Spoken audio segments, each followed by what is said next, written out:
It's Monday morning in Hiroshima. People are already on their way to work. Shops are opening. Children are walking to school.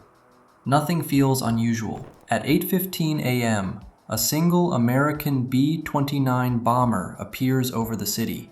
Most people don't even look up, but then the bomb explodes. Within seconds, Hiroshima was no longer the city it had been a moment earlier. Tens of thousands of people were killed almost instantly. Large areas are destroyed so completely that it becomes impossible to tell where streets, homes, or neighborhoods once were. And while Japan was trying to make sense of what had just happened, 3 days later, it happened again. This time, the target was Nagasaki. At 11:02 a.m., a second atomic bomb was dropped. Once again, tens of thousands of people were killed in seconds. Both bombs were dropped by the United States. The first bomb, dropped on Hiroshima, was called Little Boy. It was carried by a plane named Enola Gay. The second bomb, dropped on Nagasaki, was called Fat Man, and it was carried by a different plane. But that difference is not important. What matters is that both were atomic bombs.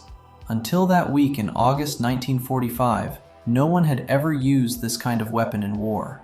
After Nagasaki, the world knew that a single bomb could erase a city. However, the main question here isn't what happened. Unfortunately, that part we know. The real question is why this had to happen. The official version goes something like this. The war had to end. Japan wasn't surrendering. So the United States used the atomic bombs to force a decision and finish the war as fast as possible. According to this story, the alternative was much worse. An invasion of Japan was already being prepared. American soldiers would have to land on the main islands. The Japanese army would fight to the end.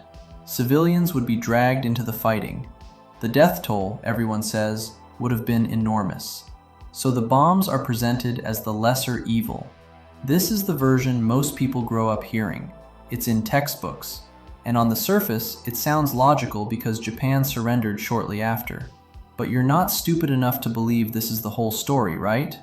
The official version simply doesn't make sense, because the war would have ended even without the bombings.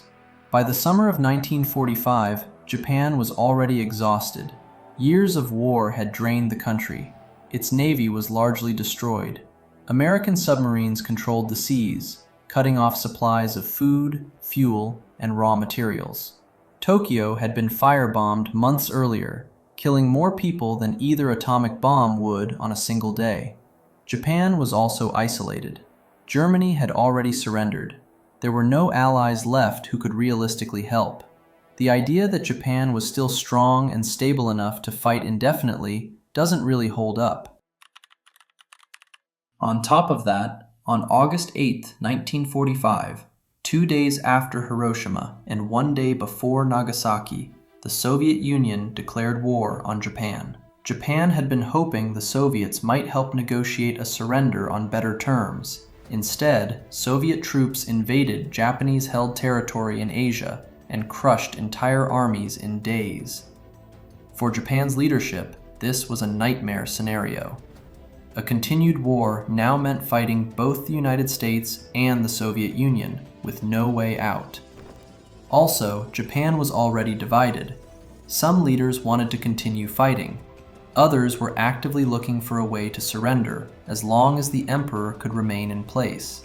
So the idea that Japan was nowhere near surrender, and that only atomic bombs could force an end, doesn't fully match the reality. And if you still don't believe it, let's just say this. The Americans themselves admitted that Japan would likely have surrendered before a full invasion ever happened. So, if the war was ending anyway, why were the bombs really used? Let's start with understanding why the atomic bomb was built in the first place. During World War II, everyone serious about winning was chasing the same idea, an atomic bomb. The reason is obvious.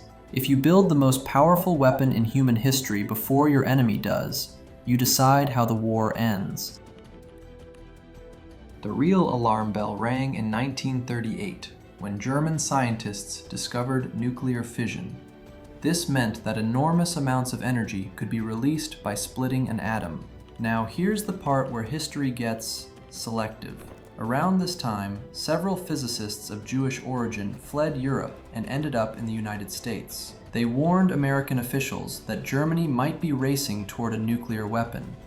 Exactly when each of them escaped, why certain paths opened and others didn't isn't always clear. History, after all, is written by the winners, right?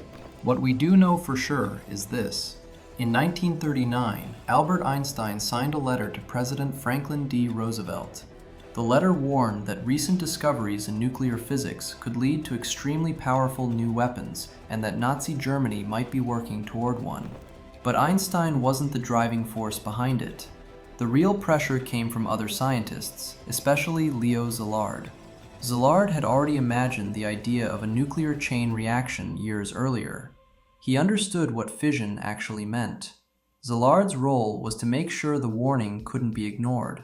Einstein's role was to lend his name. And in 1942, the United States launched a top-secret program called the Manhattan Project. Its goal was simple: build the bomb before Germany does. But even here, the timeline starts to feel strange. If the threat was so urgent, if Germany's discovery of fission was such a nightmare scenario, then why did the United States officially begin the project 4 years after fission was discovered and 3 years after Einstein's letter? Unless, of course, this too is just part of the story meant for us. In any case, the scientific director of the project was J. Robert Oppenheimer. He didn't invent the idea of the atomic bomb, but he was the one who brought together thousands of scientists and engineers to actually make it real. And it worked.